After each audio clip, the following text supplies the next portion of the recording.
Saudações, senhoras e senhores, aqui é Diogo Rafael Moreira do site controversiacatólica.com. Neste vídeo, eu gostaria de falar sobre um artigo que eu publiquei recentemente no site controversiacatólica.com. Trata-se de um assunto muito interessante e servirá tanto para aqueles que já leram o artigo disponível no Controvérsia Católica, quanto para aqueles que ainda vão ler ou, enfim, de repente, assistindo esse vídeo, vão ter o interesse de ler para se aprofundar nessa questão. Qual questão? As imagens católicas. Em 7 argumentos, eu demonstro nesse artigo, que está disponível no controversiacatólica.com, que as imagens católicas não são ídolos. E isto, então, você confere aqui, em 7 argumentos, e neste vídeo eu simplesmente vou falar daquilo que é mais interessante e relevante neste artigo, está bem? Então, não vou aqui falar de Êxodo 20, versículo 4, a proibição de fazer imagens de escultura. Não vou falar aqui de Deuteronômio 4, que é uma explicação desta passagem. Não falarei de coisas mais óbvias, está bem? Então, se você está procurando entender sobre essa questão das imagens sagradas, do culto relativo que prestamos a Jesus Cristo, a Nossa Senhora e aos santos e aos anjos nas imagens sagradas, então alguma coisa você já sabe, não é? Então já sabe, por exemplo, que existem certas passagens no Antigo Testamento, até muitas passagens no Antigo Testamento, que condenam o uso de imagens para idolatria, certo? Então Deus proíbe em alguns pontos na lei e também mediante os profetas, mediante os poetas sagrados, também nos Salmos e em muitos outros momentos, Nosso Senhor, mediante seus profetas, mediante os patriarcas, mediante Moisés, o grande legislador, ele condena, então, o fazer imagens sagradas. E por isso, existem certos cristãos, que nós podemos chamar de iconoclastas, quebradores de imagens, que alegadamente dizem, olha, isso está expressamente proibido, então vocês não podem ter imagens na sua casa, na igreja, isso está tudo errado, certo? Então eles dizem isso por conta dessas passagens. E o que eu digo é, essas pessoas estão no erro, não são verdadeiros cristãos, não estão no caminho certo e não estão agradando a Deus com esta conduta. E procuro demonstrar isso, então, com fontes que têm respaldo, que apelam a todos nós cristãos e que deveriam fazer com que nós, em vez de tentar nos moldar aos nossos preconceitos, procuremos nos moldar a estas fontes, a estes testemunhos que nós colhemos na Bíblia, não é? na própria história da igreja, sobretudo dos primeiros cristãos, não é? Que são uma referência para todos nós, que foram aqueles que, como mártires, deram a vida, deram testemunho de Jesus Cristo, e enfim, não é? Uma sã teologia, uma sã compreensão das nossas fontes, não é? Daquilo que nós recebemos de nosso Senhor Jesus Cristo, seja na Sagrada Escritura, seja na tradição apostólica, seja, enfim, pelo bom uso da nossa razão humana, não é mesmo?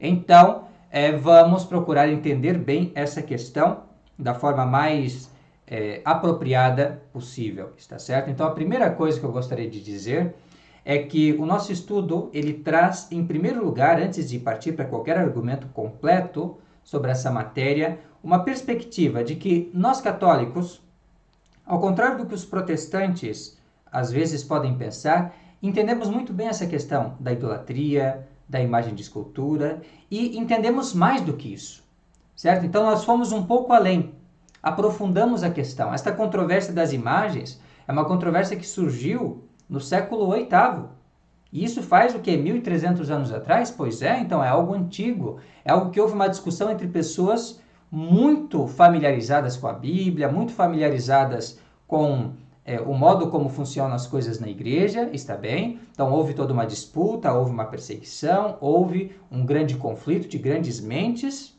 cristãs, e aí nós temos o resultado que se autorizou na igreja a utilização das imagens sagradas. Então, tem um histórico.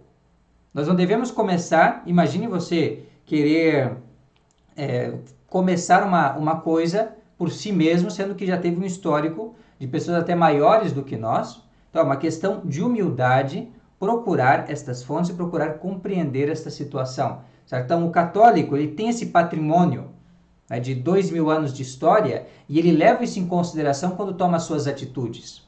Ele não parte do zero, não parte do seu juízo e às vezes do seu preconceito. Não, ele vai profundamente. Então ele entende essa questão dos protestantes, de não poder fazer imagens de escultura e coisas assim, mas ele também entende outros aspectos, né, que são coisas que nós temos no Novo Testamento e que nos permitem estas coisas. Permitem e aconselham a utilização das imagens, porque existem mais vantagens, e eu vou demonstrar isso para você, na utilização de imagens, seja para a instrução dos fiéis, seja para o aumento da nossa devoção e da nossa piedade, do nosso amor a Jesus e daqueles que o servem. Então, há mais coisas que aconselham essa prática do que coisas que digam que não, que devemos evitar. Está certo? E isso, então, é o que eu vou começar a demonstrar. Mas a primeira coisa a dizer é esta: temos muitas testemunhas em nosso favor. O Antigo Testamento, o Novo Testamento, a história da igreja, um concílio ecumênico realizado só para tratar desta matéria das imagens, que foi o concílio de Nicéia II, de 787, o sétimo concílio ecumênico, que reuniu toda a igreja, não é? Então faz muito tempo atrás, veja, mais de 1.300 anos esse concílio, não é? E assim então, ou pelo menos mais de 1.200 anos que seja, mas sucede que temos todas essas testemunhas, temos até um certo testemunho dado pelos nossos adversários, os judeus e os muçulmanos nesse respeito, que mostra que esse ódio às imagens não é uma coisa muito cristã, está bem? Mas é mais algo judaizante, islamizante. Mas, digo mais, deixe-me ir direto ao ponto. Na verdade, quem não gosta de imagens é o diabo. E é isso que nós colhemos, eu vou mostrar para você agora, é isto que nós colhemos quando nós vamos para a patrística, os escritos dos primeiros séculos. Nós temos uma obra que nós localizamos nesse site, patrística.net. Quando você vai aqui em PG, está vendo aqui? PG, Patrística Greca, ou seja, os padres gregos, os autores cristãos dos primeiros séculos, aqui nós temos 3 deles, São Basílio, São Gregório o Teólogo e São João Crisóstomo, representados nesta imagem, são os 3 grandes hierarcas, segundo os orientais. E aqui nós temos então 161 volumes de uma compilação feita por um sacerdote francês do século XIX, chamado Jacques Paulmigne.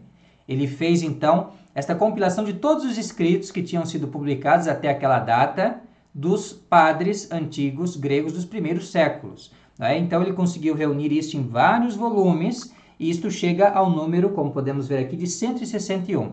Isso só na série de autores gregos. Então são os primeiros autores cristãos que nos ensinam como eles entendiam a religião lá muito antigamente, né? Os primeiros praticantes que receberam a doutrina de São Paulo, de São Pedro, dos apóstolos, né? E assim foram conservando e lutando contra o paganismo, lutando contra as heresias, enfim. É muito interessante ler esses nossos primeiros autores, os primeiros grandes escritores cristãos. Muito bem, então aqui neste site nós vamos localizar, como vocês podem ver aqui, o volume 87, que é o que nos interessa, que é de onde nós vamos colher um grande testemunho. Deixe-me tentar localizar aqui, então, 87, olha aqui, 87. E este volume 87, ele está dividido em 3 partes. E é na terceira parte que nós vamos achar um livro muito importante, que é este aqui. Então, vamos lá. Vamos esperar um pouquinho até abrir. Aqui estamos, então, Patrologia, cursos completos, o curso completo de Patrologia, não é? Do Jean Paulmigne, volume 87. Quando nós abrimos, então, esta obra, para aqueles que acessam pelo link que está disponível no artigo, é só apertar aqui em Read, ler, está bem? Então, nós vamos entrar aqui, e o que nós localizamos é uma obra chamada Pratum Spirituale, aqui. Pratum Spirituale, estão vendo?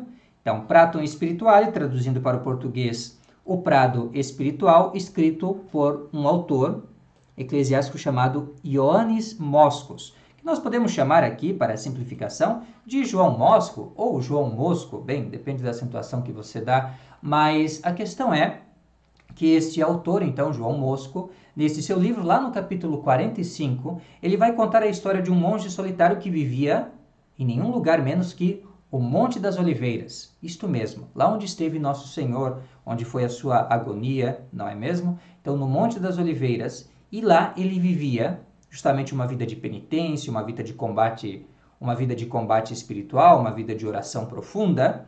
e, por isso mesmo, era muito tentado pelo demônio e já de longa data era um senhor de idade já e continuava sendo tentado pelo demônio, o demônio da impureza.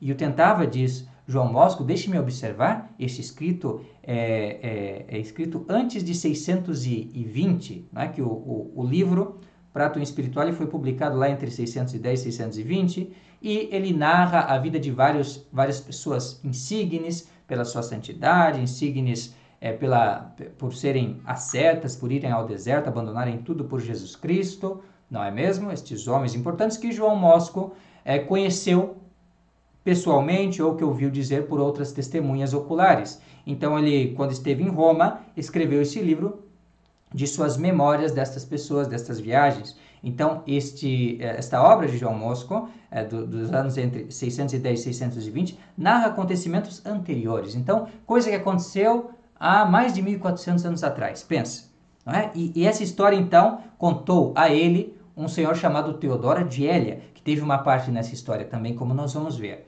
Então o demônio tentava muito este velho, ele já estava cansado, começou a se lamentar e disse assim: olha, não aguento mais, sai daqui, para de lutar contra mim, eu não suporto mais todas essas lutas, todas essas batalhas, eu estou cansado.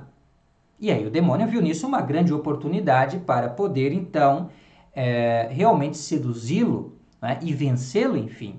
Então o que ele disse? Olha, fazemos o seguinte, eu não vou mais te atormentar, desde que, olha só, não diga a ninguém o que eu vou te dizer, está bem? Não diga a ninguém, não vai dizer, não vai dizer. E aí então, o monge já cansado, enfim, pobre velho, disse: bom, está bem, não vou jurar para ninguém, me diga logo, o que eu faço então para parares de me molestar e assim me incomodar, enfim. E aí, o que acontece? O demônio diz para ele: olha, está vendo essa imagem que você tem aqui? Então, esta imagem, e aí o João Bosco ele vai dizer, esta imagem, na verdade, era uma imagem de Nossa Senhora segurando o menino Jesus. Algo parecido com isso aqui, deixa eu tentar localizar para vocês. A imagem era algo parecido com o que os orientais, né, costumam apresentar, aqui deixa eu mostrar, algo parecido com isto. Tá bem? Essa imagem aqui, estão vendo? Essa imagem aqui, né, esse quadro se chama O Triunfo da Ortodoxia, e é algo semelhante a esta imagem que ele tinha, certo? Um ícone, como se chamam, né? Então, tinha esse ícone, esta imagem. E acontece, então, que o monge escuta e pede um tempo também para ele poder pensar, refletir sobre a matéria do que ele fez, e começa a ficar com dúvidas, começa a ficar com hesitação do que ele fez e tal, e sabendo que havia um homem também muito sábio, experimentado por perto para confirmá-lo ou não nessa medida, né, que já ali começava a causar certos problemas com relação à fé e tudo mais, então ele chama Teodoro de Hélia, que é essa testemunha ocular que falou, tá, João Bosco, sobre essa história. E Teodoro de Hélia, então, disse: olha, senhor abade, foste ludibriado pelo demônio, mas fizeste bem em me contar estas coisas. Agora, melhor te seria não ter deixado de entrar em todos os prostíbulos aí desta cidade do que deixar de honrar a nosso Senhor Jesus Cristo e a Nossa Senhora, enfim, a Deus nesta imagem, do que, então, lhe seria melhor isso, do que fazer isso, deixar de honrar a Jesus e Maria nesta imagem. É isso que ele diz. Teodoro de Hélia, que era um homem muito piedoso, santo, que vivia em jejuns, em penitências, em serviço de Deus a vida toda. Vivia naquela época em Laura Farã, num distrito de Jerusalém. Vejam só como são as coisas. Isso naquela época, 1400 anos atrás. Parece que estamos falando de hoje em dia, não é? Mas é isso que nós temos. Isso é um escrito muito antigo que já demonstra que havia esta devoção, esse culto, esta percepção que não há problema nenhum em honrar a Jesus, em honrar a Maria, que é mãe de Jesus e, portanto, sendo Jesus Deus, mãe de Deus, Theotokos, não é? Então, não havia problema nenhum em ter esta reverência, não é? Não dirigida à imagem, como se fosse um Deus, não é? A própria imagem, mas como algo que é um símbolo, que me leva o pensamento, leva a recordação até Jesus e até Maria. E por isso nós podemos mais facilmente, diante dessas imagens, rezar. Tem outras coisas contadas neste livro muito interessantes, mas aqui não é lugar para tratarmos disso, também fala de um outro episódio, de um monge, por exemplo, que tinha uma imagem, também um ícone de Nossa Senhora segurando o menino Jesus, e tinha uma vela, né? Ele deixava uma vela em frente dessa imagem, como nós temos o costume até hoje, não é verdade? E aí, ele costumava fazer muitas peregrinações. Às vezes ficava 3 meses, 5 meses, até 6 meses fora. E ele fazia uma oração, então, à Virgem Maria, pedindo que não se apagasse aquela vela até ele fazer essa grande jornada, não é? E quando ele voltava, sempre a vela estava acesa. É um pequeno milagre ali que acontecia, realmente pela devoção, pela piedade, porque esse monge ele só saía realmente para visitar, não é, as grandes relíquias dos santos, não é? Também para, enfim, o serviço de Deus. Então, Nossa Senhora lhe concedia esta graça pedindo, né, ao seu Filho nosso Senhor Jesus Cristo. Pois bem, agora este é um ponto interessante porque nós vemos quem está interessado em combater o culto às imagens. Quer dizer, quem se interessa em primeiro lugar, está disposto até a negociar por isso, é o demônio. Se você quer a história completa, eu peço que vá até o nosso artigo. Ali nós temos a tradução que nós fizemos da versão latina desta obra, publicada originalmente em grego, está certo? Mas, por ora, o que nos interessa é esta conclusão. O que nos interessa é esta conclusão. Ou seja, o demônio está muito interessado em trocar alguma coisa para que nós deixemos de honrar a Jesus e a Maria nessas imagens. Nós podemos nos perguntar, mas por quê? É porque a imagem ela facilita muito a nossa devoção. A imagem nos traz a lembrança daqueles que têm a palma da vitória, aqueles que venceram o demônio com o seu sacrifício, sobretudo nosso Senhor Jesus Cristo na cruz. E depois, após ele, seguindo-o, aqueles que também carregaram a sua cruz. Em primeiro lugar, a Santíssima Virgem, que uma espada transpassou o seu próprio coração, né, ao ver o seu filho morrer na cruz e que ficou de pé contemplando o sacrifício de Jesus Cristo e fez o seu próprio sacrifício também, o sacrifício de Jesus Cristo, sofrendo esta morte espiritual, essa espada que rasga o seu coração, de não poder fazer nada diante da morte do inocente, do Cordeiro de Deus, que tira o pecado do mundo, e faz então esse sacrifício, esta oferenda a Deus, e depois todos os outros grandes mártires que por Jesus Cristo deram a sua vida e deram testemunho de Jesus Cristo, sob o prejuízo da sua reputação, sob o prejuízo da sua própria vida, porque preferiram perder esta vida do que perder a sua alma. Então, esse grande exemplo, e quando nós temos essas imagens diante dos nossos olhos, nós lembramos desses exemplos, lembramos que nós também podemos fazer isso, podemos e devemos, na verdade, imitá-los. E isto é para o demônio um problema, então ele quer que nós apaguemos, esqueçamos isto, borremos da nossa imaginação estas coisas, porque também isto é para ele uma recordação da sua derrota. Então o demônio não quer essas coisas, detesta as imagens sagradas. E estas pessoas que estão aí falando contra as imagens estão a serviço dele. E nós vemos realmente que 100 anos depois o demônio foi um pouco mais esperto. Ele não foi mais a um monge, que é uma pessoa que de repente, quando vê que procedeu mal, pelos exames de consciência que faz, pelas penitências e pelos jejuns, vai buscar o conselho de uma pessoa talvez um pouco mais instruída, como fez este monge, que vivia no Monte das Oliveiras, pedindo o aconselhamento de Teodoro de Helia. Mas, não, ele não vai a um monge, ele vai a uma pessoa, talvez um leigo, uma pessoa de boa fé, que quer ser um cristão, mas que não entende muito da Sagrada Escritura, que não entende muito do Evangelho, de teologia, ou então de penitências, não faz muito essas coisas para ter esse discernimento. Então o demônio agora disse, olha, eu não vou mais para monges, eu vou agora para leigos, para essas pessoas aí do século, trabalham, enfim, que querem agradar a Deus, mas que não têm um conhecimento muito profundo e que não vão buscar a orientação de um outro. Mas, eu não vou mais pessoalmente, porque aí a pessoa desconfia, não é mesmo? Eu já menti várias vezes e vão pensar, bom, esse mentiroso não vai agora me fazer qualquer coisa boa, nem me dar um conselho bom. Então, ele disse, vamos mandar pretensos pastores que deem a impressão que estão querendo salvar as pessoas. Tirá-las do alcoolismo, tirá-las da prostituição, tirá-las dos vícios, tirá-las das drogas, tirá-las das dívidas.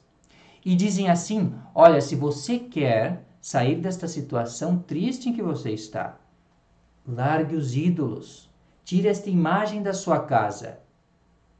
Largue a idolatria dos católicos e aí a sua vida vai melhorar. Esta é a sedução da serpente, falando pela boca de pessoas que parecem cordeirinhos. Mas se nós prestamos atenção no tom de suas vozes, nós vamos ver que é um dragão falando por meio deles. E assim foi já um século depois dessa história que eu contei para vocês.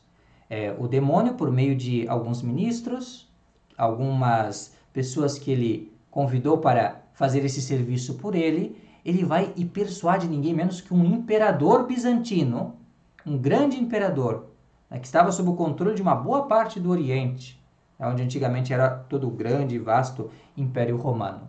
E esse imperador, então, Leão Exáurico, acaba perseguindo as imagens em todo o império.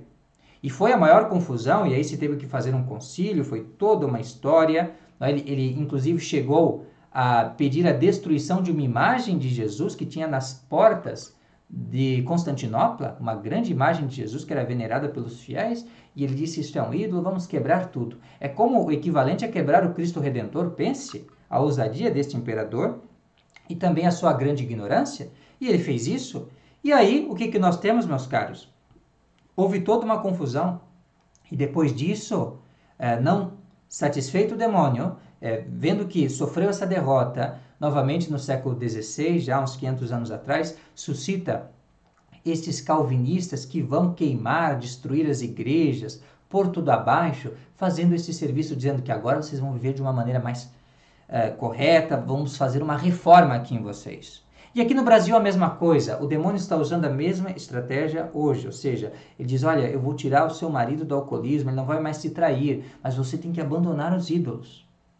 E assim as pessoas acabam abandonando a religião de Jesus Cristo, a religião católica, depois volta-se tudo ao normal, ou seja, aquilo que o demônio deu para a pessoa abandonar a igreja, depois ele vai e tira de novo, e a pessoa vive numa completa hipocrisia, depois fica até com depressão, fica doida com esse negócio todo, mas deixou de honrar a Jesus, a Maria e aos santos nas imagens sagradas. E, pior, perdeu essa referência. Perdeu essa referência de santidade, essa referência de imitação, não é? Então, esse é o grande estratagema, o grande negócio do diabo. Fazer com que nós deixemos de ser católicos, que nós sigamos esses maus conselheiros que são mandados por ele. E quer que eu demonstre que são maus conselheiros, que não procedem de acordo com a Bíblia? Quer que eu mostre isso para você? Pois bem, nós vamos a algumas passagens da Bíblia apenas, está bem? Voltamos aqui à imagem, o triunfo da ortodoxia. Vamos aqui para o nosso artigo, está certo? Nós não vamos descer, mas nós vamos para alguns livros que eu quero apontar como referência. Primeiro, claro, a própria Sagrada Escritura, o Antigo Testamento. Então, avançamos aqui. Este é o livro que eu já mostrei para vocês, aquele testemunho do século VII, de João Mosco. E aqui nós temos, então, vamos lá, o Controvérsia Católica de volta, em um artigo importante. Na realidade, trata-se de um índice bíblico contra os erros protestantes. Este índice, ele é por tema, certo? Então, nós temos aqui, por exemplo, absolvição, anjos, batismo, Cristo, Jesus, ou seja, é por temas que ele vai demonstrando com versículos da Bíblia, por ordem alfabética, mostrando os textos da Sagrada Escritura que constituem o dogma católico contra os erros protestantes. Então, se você quer um guia para você poder conferir na sua Bíblia que o dogma católico ele tem fundamento e que a doutrina protestante ela peca contra a Bíblia, então eu recomendo você ir verificando, vasculhando esta página aqui do Controvérsia Católica, está bem? Mas o que nos interessa aqui, evidentemente, são as imagens. Então vamos para baixo, depois de falarmos sobre a igreja, vamos falar sobre as imagens aqui. Então, não vamos falar daquilo que é muito óbvio, qualquer pessoa que leu com alguma atenção os livros do Antigo Testamento vai saber que Deus mandou fazer querubins, essas coisas que estão aqui. As imagens foram recomendadas por Deus, porque ele mandou fazer querubins, ele mandou fazer uma serpente que inclusive era milagrosa, as pessoas que olhavam para esta serpente eram curadas das mordidas das serpentes de verdade, as serpentes do deserto que mordiam em castigo os israelitas pelos seus pecados, pelas suas transgressões, então os mordiam. E então, como um recurso, Deus lhes deu esta imagem milagrosa da serpente, que eles olhavam para essa serpente de bronze, que era uma imagem de serpente, e olhando para ela eram curadas. Então, é o caso de uma imagem milagrosa que Deus mandou fazer. Ele poderia ter se servido de qualquer outro meio para curar os israelitas, mas ele escolheu fazer uma imagem. E uma imagem, inclusive, que seria como que uma figura de Jesus, como ele mostra em João capítulo 3, certo? No Evangelho segundo São João, capítulo 3. Ali você tem Nosso Senhor dizendo, eu sou aquela serpente erguida no deserto. Ou seja, ele erguido na cruz, é aquele que cura as nossas almas, que nos santifica, que nos redime. Bem, mas sem mais considerações, vamos aqui ver que, sim, colocados dos dois lados do propiciatório no tabernáculo, como vemos em Êxodo 37. Também uma coisa que eu gostaria de chamar a atenção, que não está aqui, aliás, é que Deus abençoou artistas. Está bem? Então, Deus abençoou aqueles homens hábeis, de modo que infundiu sobre eles sabedoria e inteligência para que pudessem fazer excelentemente tudo aquilo que Deus havia lhes pedido por meio de Moisés. Está bem? Então veja como Deus abençoa inclusive este dom que ele dá de fazer imagens.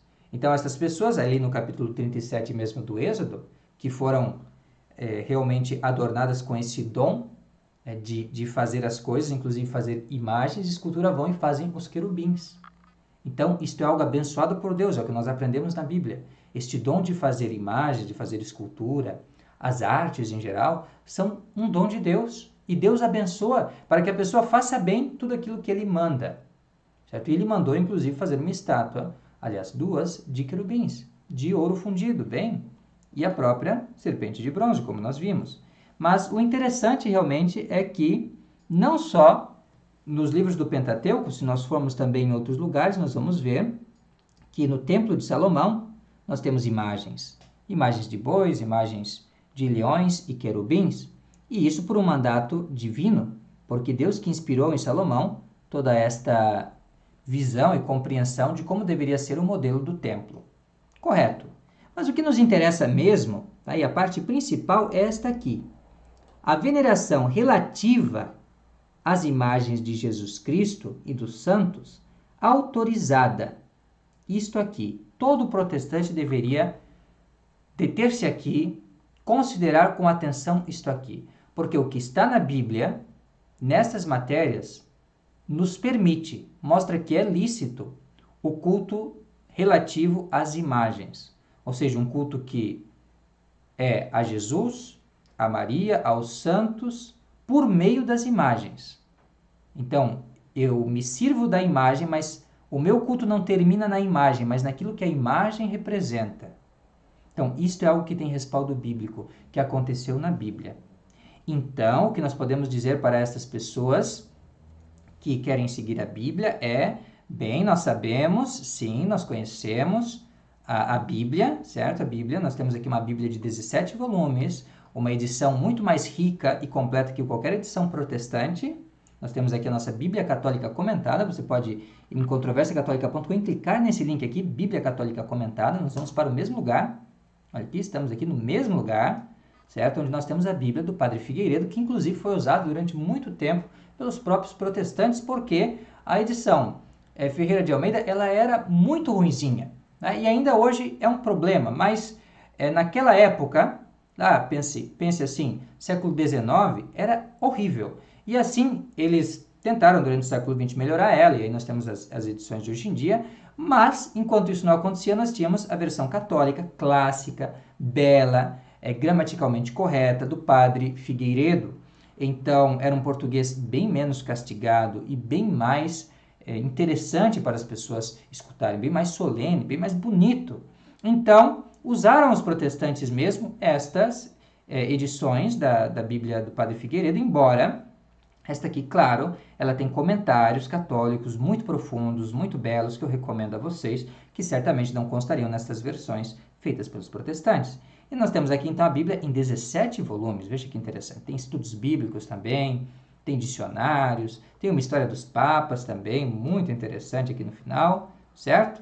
Mas vamos à Bíblia, vamos aos próprios livros que nós temos aqui, certo? E claro, nós sabemos, sim, nós sabemos que no livro do Êxodo se fala contra, aqui, não é? Nós estamos no livro do Êxodo, capítulo 20, se fala contra fazer imagens de escultura, não vamos insistir no que já sabemos, está bem? E olha aqui, não as adorarás, nem lhes darás culto, é isto que proíbe.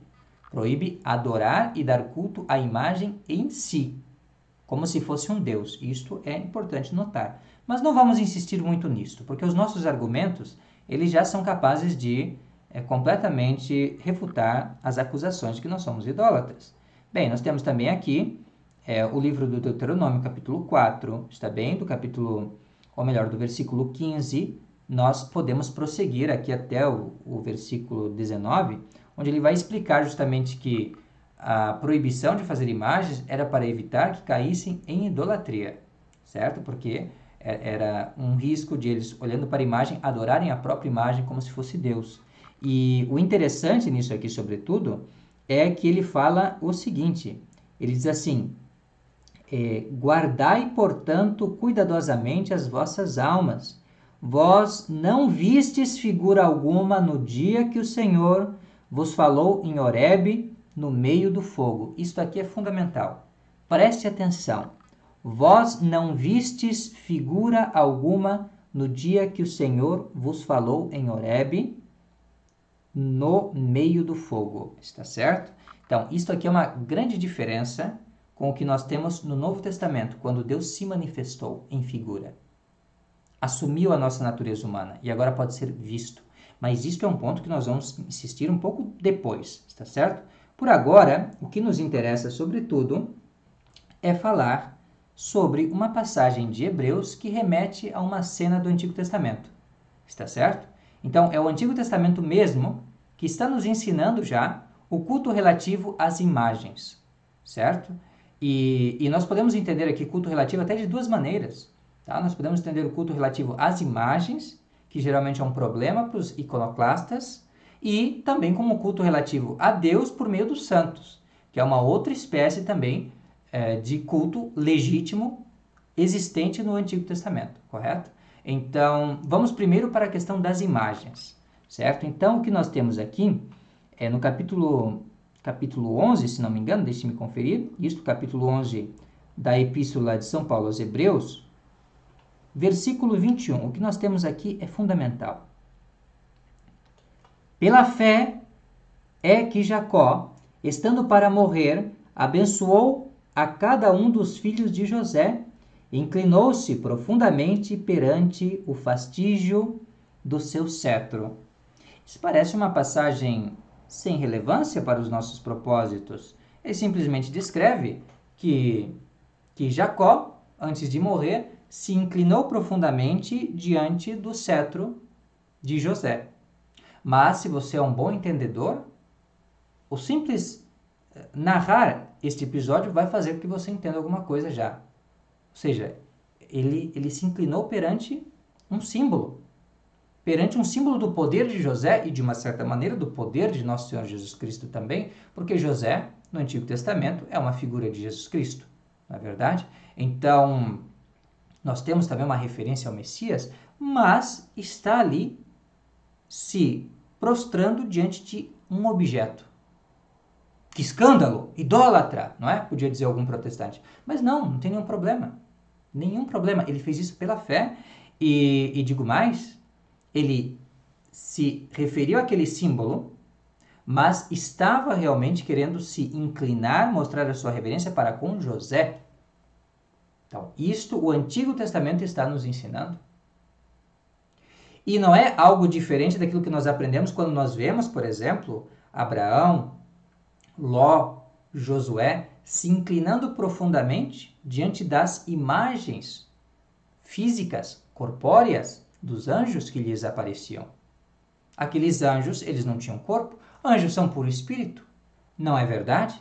Então apareciam em uma forma, em uma imagem, como se fossem homens, como se realmente pudessem ser enxergados pelos nossos olhos. O que não é verdade, anjos são invisíveis. Então, Abraão, Ló, Josué se inclinavam diante de imagens dos anjos. Imagens dos anjos. Veja que interessante. Temos ali já o culto às imagens no Antigo Testamento, no mesmo Antigo Testamento. Então, esse culto relativo, ou seja, não há ídolos, mas há símbolos, há coisas que nos levam a algo que elas representam. Assim, por exemplo, quando se saúda a bandeira, não é?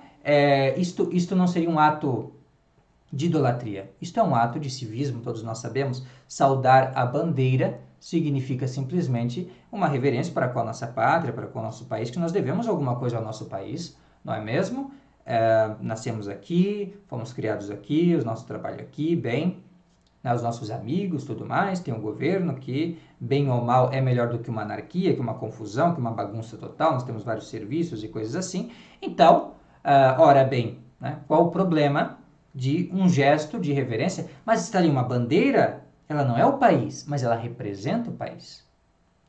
E é um gesto que nós fazemos para a bandeira, mas significando a nossa reverência, a nossa dívida, de uma certa maneira, aos nossos amigos aqui da nossa pátria. Certo? Então, é um gesto de amizade, é um gesto de respeito, é um gesto de estima. Não é? Eu gosto do que nós temos. É isso, basicamente. Não é? Eu estou feliz com o que nós temos e sei que devo muita coisa, não é? A todas essas pessoas aí, que formam essa sociedade em que eu estou. Qual o problema? É um ato de idolatria? Obviamente não. E quando dizemos ali no hino, ó pátria amada, idolatrada, salve, salve, mesmo a palavra idolatrada, não se assuste. Quer dizer, você não está tendo o país como um ídolo. É simplesmente um modo de dizer, é uma forma de expressão. Não devemos nos assustar com as palavras, o que é algo muito comum com os protestantes. Eles se assustam com as palavras. Quando nós falamos, por exemplo, adorar a Santa Cruz, e aí começa toda a sinagoga, né, os fariseus todos ficam malucos.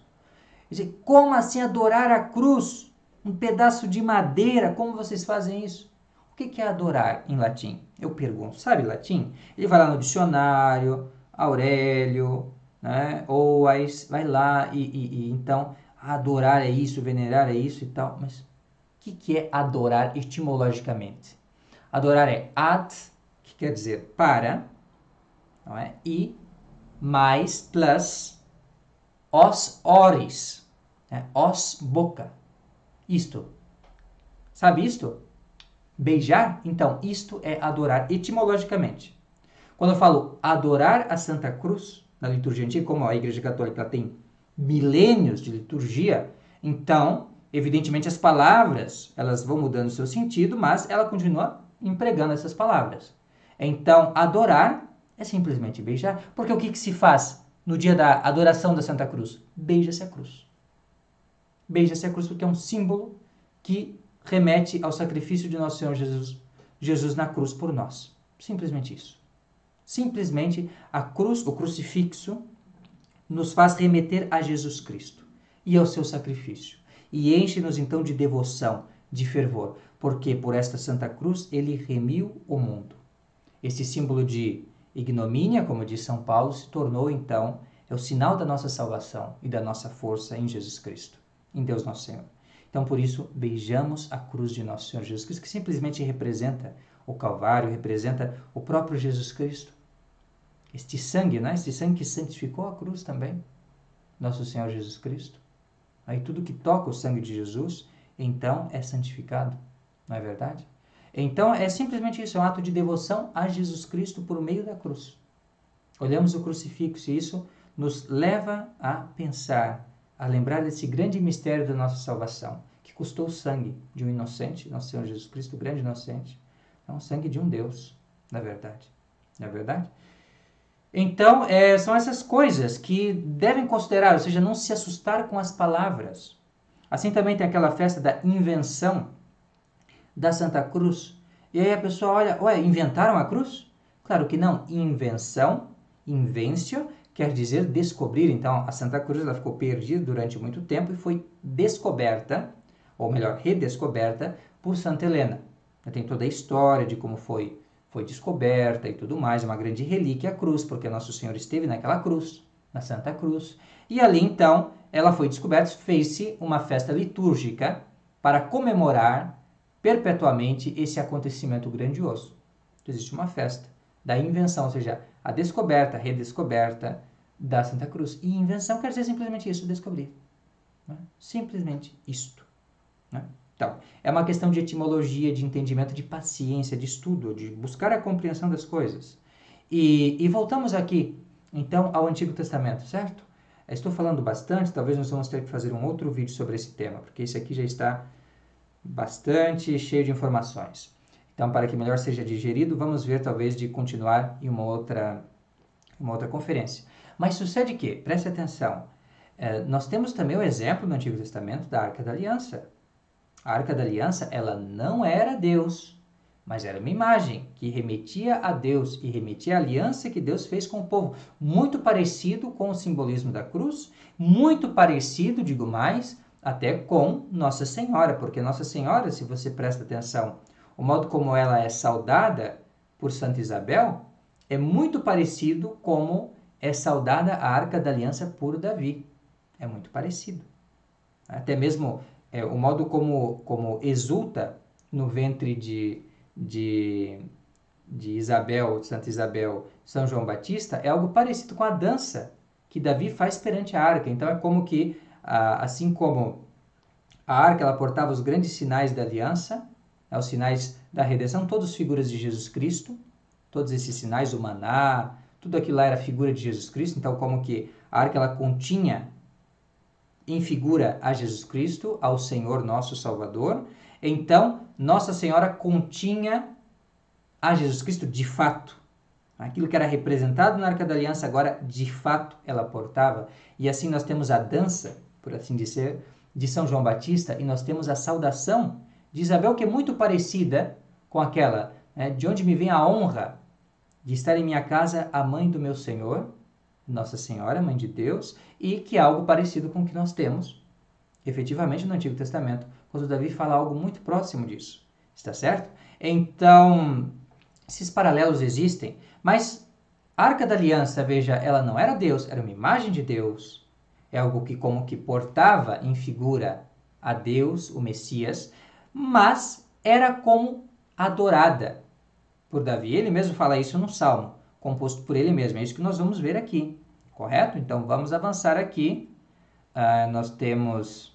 Vamos ter um pouco de paciência.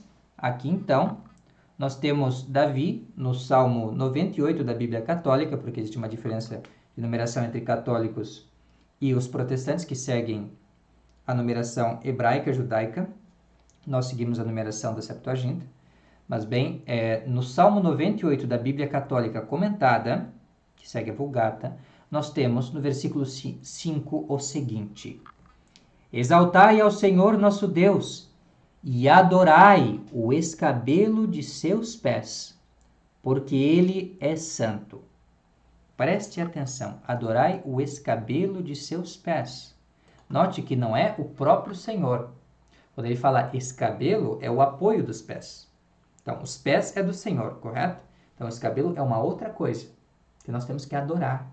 Mas não se assuste com a palavra. Adorar simplesmente quer dizer honrar. Então, honrar o quê? A Arca da Aliança, que é a interpretação mais óbvia desta passagem, porque esse salmo ele foi composto justamente por ocasião da cerimônia de recepção da Arca da Aliança, correto? E se nós olhamos também, Davi, nessa passagem que nós encontramos no livro dos Reis e também nos Paralipômenos, nós temos que Davi, ele dança diante do Senhor. Ou seja, ele estava diante da arca, mas é como se estivesse diante do Senhor.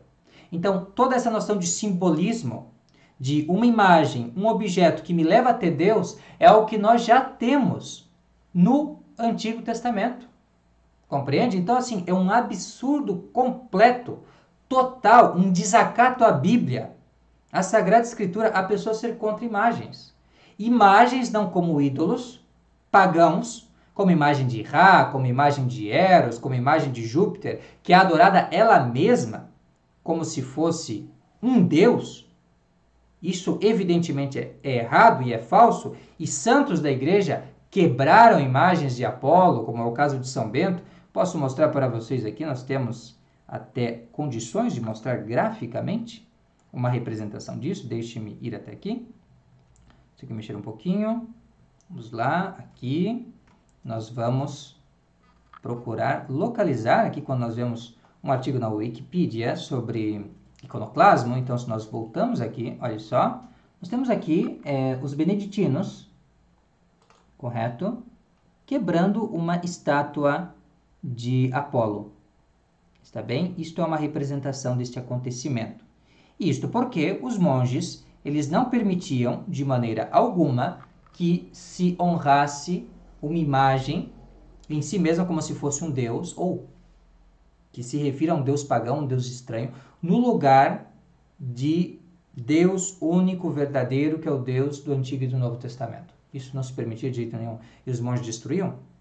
Só que aquele altar dedicado a Apolo era sem problema nenhum depois dedicado em honra de São João Batista, por exemplo, que é um herói da fé, que é o precursor de nosso Senhor Jesus Cristo. Não tem problema se sabe a diferença entre um inimigo de Deus, entre um demônio e entre um servo de Deus e um amigo de Deus. Se a pessoa não é capaz de perceber toda essa diferença, é uma pessoa que nós devemos questionar se ela já alcançou o uso da razão. Porque existe uma nítida diferença entre esses personagens, onde nós temos um demônio de um lado e depois você tem um servo de Deus do outro lado. E isso é uma coisa que o Antigo Testamento, nós não podemos fingir que não sabemos disso, o Antigo Testamento compreende bem. Quando nós temos, por exemplo, os profetas de Deus sendo honrados, sendo reverenciados, e eu não ficarei nas palavras, meus amigos, vamos para os fatos. Está bem? Vamos para a demonstração cabal do que estou dizendo. Localizemos aqui, um instante, localizemos aqui a passagem do Velho Testamento que nos ensina esta questão. Está aqui. Então vamos aos 4 reis, que para os protestantes que usam a Bíblia mutilada, infelizmente se chama de outra maneira, 2 reis, está certo? Na Bíblia protestante é 2 reis, aqui é 4 reis. Então em 4 reis, capítulo 2, no versículo 15, se não me engano, então se diz o seguinte, olha só. Vendo, pois, os filhos dos profetas que estavam em Jericó defronte, disseram: o espírito de Elias repousou sobre Eliseu, e vindo sair-lhe em encontro, se prostraram por terra a seus pés, com profundo respeito. Destaque isso aqui na sua Bíblia, por gentileza. Aqui, se tens esse hábito, não sei. Mas pode destacar também eletronicamente, que aí não tem prejuízo nenhum para a preservação do livro, está bem? Então, e vindo sair-lhe ao encontro, se prostraram por terra a seus pés com profundo respeito. Está bem? Então, não havia problema nenhum em ter respeito perante um servo de Deus. E se este servo de Deus está representado em uma imagem, como era o caso do cetro de José, uma imagem, um símbolo que simplesmente nos lembra dele ou refere para ele, então você pode fazer os mesmos gestos, como se saúda a bandeira. A mesma coisa, porque você não está se referindo à própria imagem, mas ao que ela representa. Ficou claro isso? Porque isso é lógico e é óbvio e é necessário para que nós possamos avaliar as coisas de uma forma tranquila, honesta, imparcial. Está bem? Então, aqui nós temos, preste atenção, nós temos, já colhemos aqui, culto relativo a um objeto, né? Este objeto que você se inclina profundamente, ele está referindo a uma pessoa. Então, aqui nós temos um objeto que se refere a São José e a Nosso Senhor Jesus Cristo. Eu posso perfeitamente me inclinar profundamente, de acordo com o espírito do Antigo Testamento, diante deste objeto, porque eu não estou terminando o meu culto neste objeto, mas eu estou terminando na pessoa que é honrada por este objeto. E mais, se aqui está representado um servo de Deus como um profeta do Antigo Testamento, que é o equivalente de um santo do Novo Testamento já santificado por Jesus Cristo, então posso me inclinar profundamente ainda mais, porque é um servo de Deus, e ainda mais está unido a Deus. No caso do Novo Testamento, nós temos grandes santos porque estão unidos, são membros de Jesus Cristo, são nossos irmãos, mas são realmente unidos, têm o mesmo Espírito, porque nosso Senhor soprou sobre todos nós, por meio dos sacramentos, por meio, enfim, das tantas graças que nos manda, este Espírito de vida e de comunhão com Ele. Então, o mesmo Espírito de Cristo, assim como os profetas tinham seu Espírito profético, o Espírito de Elias, que era o Espírito que passou para Eliseu, que é o Espírito de Deus, o Espírito Santo, que habitava nesses homens, que habitou até nos artistas, habitou sobre Moisés. Eu estava falando sobre isso esses dias aqui no Controvérsia Católica, tratando do tema da inspiração bíblica. Como isso começa com a inspiração profética, onde todos no Antigo Testamento que vão ter um papel importante, uma função pública, algo assim, tem que ter esse Espírito profético, que é o Espírito Santo. E São José o teve, quem irá negar? Foi um homem que o próprio Espírito Santo chamou de homem justo, por meio da boca dos evangelistas, autores sagrados, que simplesmente escreveram aquilo que o Espírito Santo lhes inspirou, como é o testemunho unânime. Eu demonstrei isso naquele vídeo para os membros sobre a inspiração bíblica. Foi 1h40 de vídeo só para mostrar os testemunhos patrísticos, os testemunhos eclesiásticos a esse respeito. Está ali, está muito claro. Então, tiveram esse Espírito de Deus, e por que nós não podemos, como os filhos dos profetas do Antigo Testamento, honrar a estes homens e honrá-los nas suas imagens? Porque a honra que nós prestamos a eles é a honra como nós prestamos a um embaixador de um grande rei, que é Deus nosso Senhor. Então é uma pessoa importante, porque é uma pessoa muito estimada por Deus e que Deus deu uma missão importante, e por isso nós os honramos, não há problema nenhum nisso, não é verdade? Temos também o caso de Abidias, quando Elias ainda estava vivo. Abidias foi a mando do rei tratar com Elias, e quando viu que era um profeta de Deus, se inclinou profundamente, mas um gesto de reverência, e é o mesmo gesto que os antigos usavam para adorar ao próprio Deus. Então a questão não é o gesto em si, que se faz, que pode mudar de acordo com o tempo, de acordo com o lugar. Não, o que interessa é a intenção que nós temos diante dessas imagens.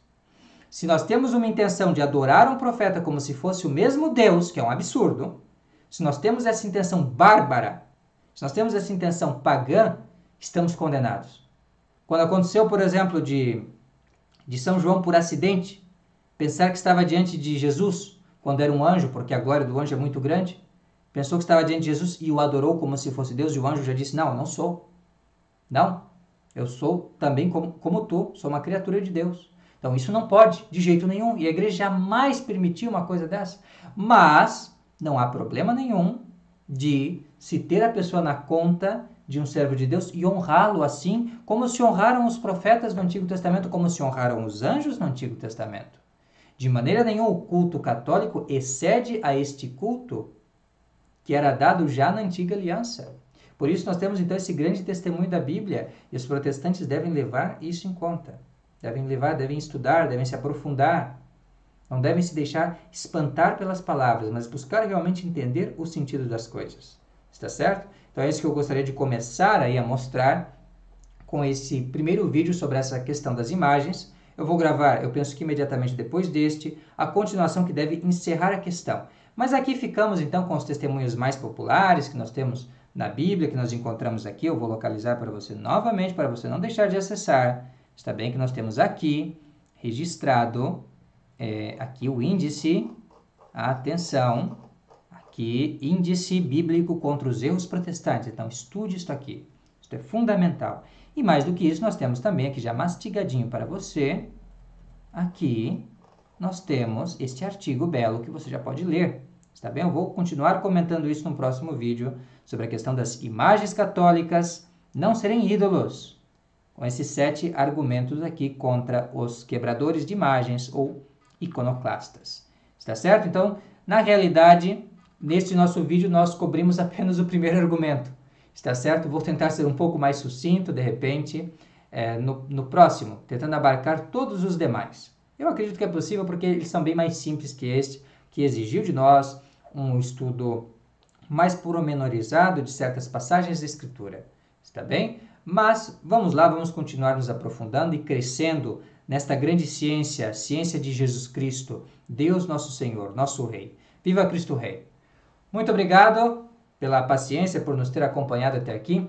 Desde já, um forte abraço e precisando de alguma coisa, saiba que estou à disposição. Também, digo, seria uma boa coisa compartilhar os conteúdos aqui apresentados, o artigo, este vídeo também, se possível, indicar para as pessoas, curtir, inscrever-se, tudo isso é importante para a gente poder continuar esse nosso apostolado, está bem? Desde já um forte abraço, fique com Deus e até a próxima. Tchau, tchau.